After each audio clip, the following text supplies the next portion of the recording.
Assalamualaikum warahmatullahi wabarakatuh. Cara masih berada di Abdul Hakim Azmat Khan Official, dan di depan cara sudah ada Habib Abdul Hakim nih. Assalamualaikum Bib. Waalaikumsalam warahmatullahi wabarakatuh. Iya Bib. Jadi ini Bib, beberapa waktu lalu kan memang banyak sekali mungkin masyarakat yang kaget ya Bib ya, atau mungkin masyarakat yang biasanya ngaji di masjid ya, kemudian mendengarkan ustadz ceramah, misalnya modelnya seperti apa ya kan, kemudian mendengarkan ustadz ceramah yang misalnya nih apa ya, metodenya berbeda dengan yang ada di masjid atau mungkin yang ada di majelis-majelis yang sudah mapan lah, atau mungkin majelis-majelis yang orang-orangnya sudah rajin ke masjid. Nah Bib, sebenarnya kalau boleh tahu metode-metode ceramah itu apa saja sih Bib? Ya, kalau kita lihat sih metode-metode ceramah itu sebenarnya sih ya umum ya. Bagaimana menyampaikan ayat Quran, ayat hadis bisa dicerna dengan beberapa kalangan. Ya kalau ada umpama saya ceramah di lingkungannya Ibu-ibu gitu kan? anak muda yang pada klub motor, klub mobil, berarti kan kita harus nyesuaiin. Ya, kalau di ibu-ibu kita harus nyesuaiin. Atau di kaum profesional kita harus nyesuaiin. Ya, jadi beda lagi, ada beberapa perbedaan ya. Artinya itu kan larinya ke komunikasi, ilmu komunikasi. Ya, tapi kalau kita melihat ya Rasulullah tuh mengutus Sayyidina Ja'far bin Abi Thalib, ya, mengutus para sahabat-sahabat yang lain. Itu Rasulullah memilih itu.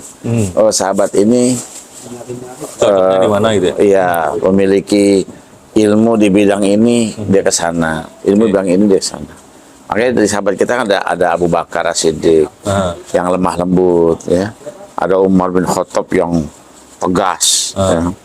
Ada Utsman bin Affan yang dia antara kedua-duanya nih, tapi dia larinya di bidang ekonomi, ya.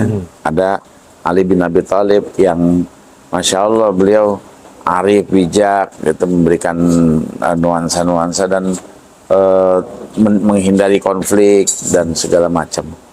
Jadi banyak sekali hal-hal seperti itu, dan itu diterapkan nih di Abu Bakar punya binaan, Sayyidina Umar punya binaan, Sayyidina Ali punya binaan, Sayyidina Utsman punya binaan, punya binaan sampai kita nih. Ya, jadi sanad punya sanad. Ya, jadi ya itulah namanya metode dakwah ya. Metode dakwah bagaimana bisa diterima oleh masyarakat. Berarti tergantung audiensnya ya kan? Audiensnya, tergantung audiens. Kan ada juga misalnya kayak Habib Rizik ya kan? Oh, Dia keras. Ya kan? Keras. Tegas, dan Iya. mungkin kalau yang saya tangkap sih dari Habib Rizik itu lebih fokus ke amar ma'ruf nahi munkar Bib ya? Iya. Gitu ya? Karena beliau kan emang fokus ya, apa namanya, yang melanggar undang-undang negeri kita, seperti miras, seperti perjudian, kemudian perzinahan, ya.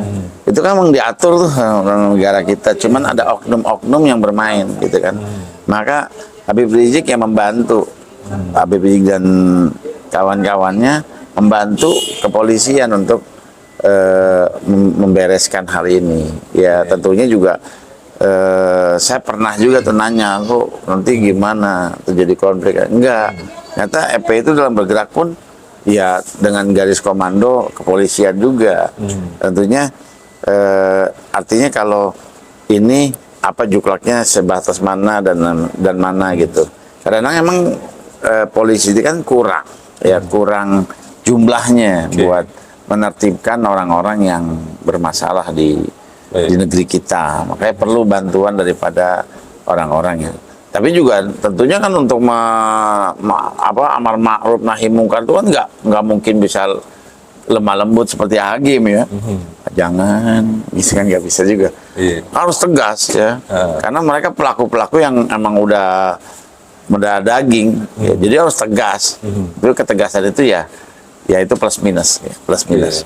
Tapi aslinya kalau antum ketemu dengan Habib Rizik, secara pribadinya nggak ada masalah, senyum, ketawa, terus bahas juga enak-enak aja. Jadi nggak ada masalah sebenarnya.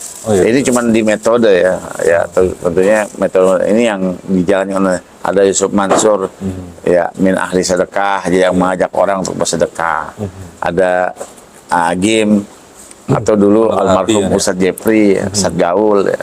Semua orang geng motor-motor gede itu yang tatoan, yang apa, mereka mau ngaji ya karena Ustadz Jepri yang ngajarin. Ya. Mungkin kalau yang ngajarin Habib Rizik mereka jadi ada kelas-kelasnya.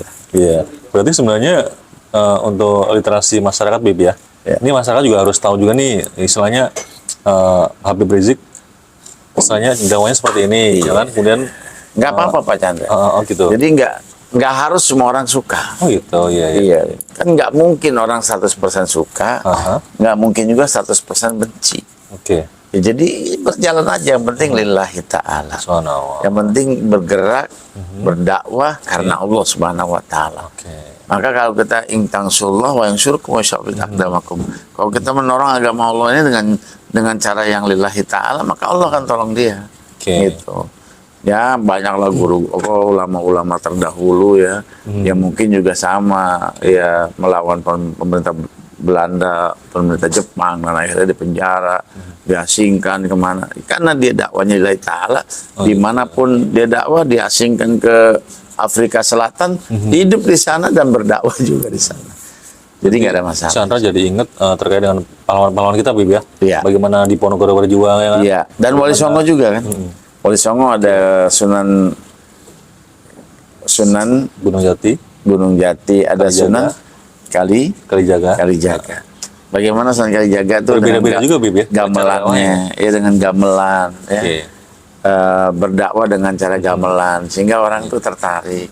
Karena budayanya saat itu gamelan, gitu kan. Ya dimasukin unsur-unsur tauhidnya, unsur ini. Lama-lama ya orang demen dan akhirnya mengikuti. Ya. Baik. Jadi masing-masing beda. Jadi dalam kita ya seperti sekolah lah, ada murid yang ini, murid yang ini, murid yang ini. Cara menanganinya berbeda. Cara menanganinya berbeda-beda. Jadi teman-teman atau mungkin para pemirsa nggak ada salahnya kita terus berliterasi ya, mengenal bagaimana seorang kiai, seorang ulama, seorang habib atau mungkin seorang syekh, bahkan seorang apa ya teman-teman ya, atau siapapun lah ya, Gus ya. Jadi cara mereka berdakwah itu berbeda-beda metodenya, tapi insya Allah sih intinya tuh ketauhidan ya, Bib ya. Dan juga istilahnya terus menjaga menurut